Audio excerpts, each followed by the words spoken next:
గాన కోకిల మా రేపల్ల జానకమ్మ మా సిరిమల్లె పువ్వు ఇక లేరు అనే వార్త వినగానే బరువెక్కిన హృదయంతో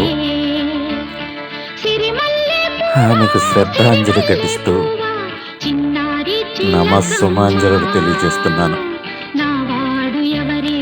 సినీ వినీల ఆకాశంలో చెరగని ముద్ర వేసుకున్న ఆమె యావత్ భారతావనికి మణిహారం లాంటిది. ఆమె ఇక లేరు అనే వార్త భారతదేశాన్ని దిగ్భ్రాంతికి గురి చేసింది. మా గాన సరస్వతికి ఇవే మా కన్నీటి వీడ్కోలు.